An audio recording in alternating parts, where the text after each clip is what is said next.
लेकिन केसरिया को पता नहीं किस क्षेत्र में उन्होंने विकास की तरफ अग्रसर किया है। जो केसरिया का सबसे बड़ा चीज़ है, केसरिया का नहीं पूरे देश का सबसे बड़ा चीज़ है, उसको उन्होंने डेवलप ही नहीं किया है। जो इतना बड़ा ईंटे का बना दिया गया है, इस सच में बौद्ध स्तूप है कि नहीं, उन्होंने इस बात की वेरीफाई करके पुष्टि की है कि दुनिया का सबसे बड़ा बौद्ध स्तूप है। और इसको खुद भगवान बुद्ध जब कुशीनगर जा रहे थे तो यहाँ पे रुक के जो उनके अनुयायी थे उनको लिच्छवी को अपना भिक्षा पात्र दान कर दिए थे। अभी हमारी मौजूदगी पूर्वी चंपारण के केसरिया में है और केसरिया अपने आप में बहुत ही प्रसिद्ध है। प्रसिद्ध इस बात के लिए है कि आपको मेरे पीछे एक बहुत बड़ा स्तूप दिख रहा होगा। ये स्तूप सिर्फ केसरिया का और पूर्वी चंपारण का नहीं है। जो स्तूप है ये पूरे दुनिया का सबसे बड़ा स्तूप है। इसकी ऊंचाई की बात कर ले तो लगभग 104 फीट इसकी ऊंचाई है और इसकी चौड़ाई की बात कर ले तो लगभग 400 फीट इसकी चौड़ाई है। लेकिन सवाल उठता है कि क्या केसरिया में असल मायने में दुनिया का सबसे बड़ा बौद्ध स्तूप है तो उसके लिए विकास किया गया है? क्या जो बौद्ध धर्म के लोग हैं या पर्यटक हैं जो बाहर से इस चीज़ को देखने आते हैं कि पूर्वी चंपारण ज़िले में एक सबसे बड़ा स्तूप है, उसका रख रखाव, उसका देखभाल विकास के नाम पर क्या हुआ है, तो जब यहाँ आएंगे तो आपको विकास के नाम पर शून्य मिलेगा। शून्य इस बात का कि आप जिस रोड पे अभी हम खड़े हैं और जहाँ से आपको रिपोर्ट करने की कोशिश कर रहे हैं उसके साइड में आप जाएंगे तो ऐसा लगेगा कि आप तालाब में जा रहे हैं, खाड़ी में जा रहे हैं। जब इसके राइट साइड में आप जाएंगे तो एक पार्क के नाम पे लगभग 19 करोड़ 77 लाख के लागत से पार्क बनाया गया है। और इस पार्क को आप देख सकते हैं कि 19 करोड़ का पार्क कैसा दिखता है, आप इस बात का अंदाज़ा लगा लीजिए। और आप जाइए फिर आइए बौद्ध स्तूप पे। जब बौद्ध स्तूप पे आएंगे तो इसके आधे हिस्से में देखिए कि बौद्ध स्तूप को साफ करके रखा गया है, जबकि उसका भी देखभाल कोई करने वाला नहीं है। जब मैं यहाँ से एंट्री ले रहा था तो कोई ऐसा व्यक्ति मुझे नहीं मिला जो इस बात को वेरीफाई कर सके कि मैं कौन हूँ, मुझे टिकट कौन देगा, मैं अंदर क्या लेके जा रहा हूँ, इस बात की कोई पूछताछ करने वाला व्यक्ति मुझे नहीं मिला। टिकट के नाम पे 1 भी रुपया नहीं लगता है, आप फ्री में आ सकते हैं, जा सकते हैं, अच्छी बात है। पर्यटक को इससे फ़ायदा होगा, पर्यटक आएंगे जाएंगे, आसपास में रोज़गार बढ़ेंगे। लेकिन मैं अंदर क्या करने जा रहा हूँ, मैं क्या लेके जा रहा हूँ अपने बैग में, इसकी पूछताछ करने वाला कोई व्यक्ति नहीं है। आधे हिस्से में आप देख रहे होंगे साफ़ सफाई है, आधे हिस्से में माउंट एवरेस्ट या एवरग्रीन फॉरेस्ट का हरा जंगल है। ये है केसरिया का विकास। थोड़ा सा इसका ऐतिहासिक महत्व के बारे में बात कर लेते हैं। माना जाता है कि जब भगवान बुद्ध, जो इनके नाम पे बौद्ध स्तूप है, भगवान बुद्ध जब कुशीनगर जा रहे थे तो उसी समय जाते वक्त केसरिया में वो रुक के लिच्छवी को अपना जो भिक्षा पात्र होता है वो दान किए थे।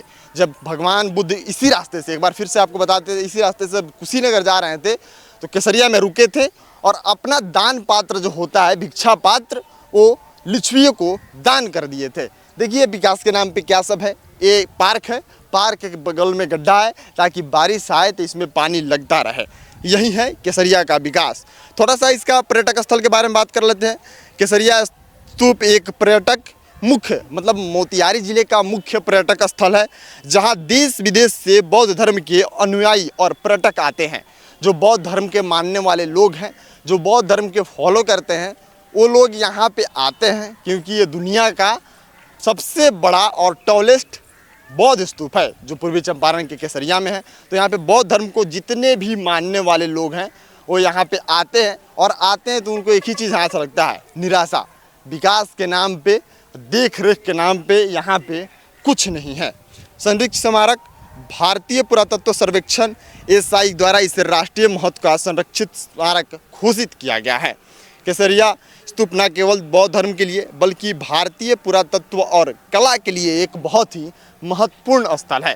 अब समझिए कि जो पुरातत्व विभाग है इस बात की पुष्टि करता है कि ये सच में जो इतना बड़ा ईंटे का बना दिया गया है, सच में बौद्ध स्तूप है कि नहीं। उन्होंने इस बात की वेरीफाई करके पुष्टि की है कि दुनिया का सबसे बड़ा बौद्ध स्तूप है। और इसको खुद भगवान बुद्ध जब कुशीनगर जा रहे थे तो यहाँ पे रुक के जो उनके अनुयायी थे उनको लिच्छवी को अपना भिक्षा पात्र दान कर दिए थे। अब समझिए कि ये बहुत बड़ा इलाका है। देखिए कि उधर दिख रहा होगा बाउंड्री, इधर दिख रहा होगा बाउंड्री, यहाँ पे बहुत बड़ा इलाका है। लेकिन इसके नाम पे जो देश विदेश का सबसे बड़ा धरोहर है, क्योंकि बौद्ध धर्म को मानने वाले लोग सिर्फ इंडिया में नहीं हैं, विदेशों में भी हैं।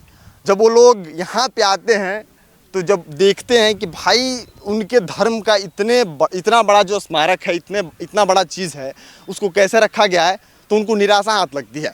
जबकि सरकार को भी इसमें सोचना चाहिए कि सरकार अगर इसका अच्छे से देख रखाव करेगी, सरकार इसको अच्छे से सब चीज़ करेगी हैंडल, तो सरकार को भी कुछ ना कुछ पैसे ज़रूर आएंगे। पर्यटक स्थल के रूप में बिहार में अनेकों चीज़ हैं, लेकिन सरकार उस चीज़ पे बिल्कुल ध्यान नहीं देती है।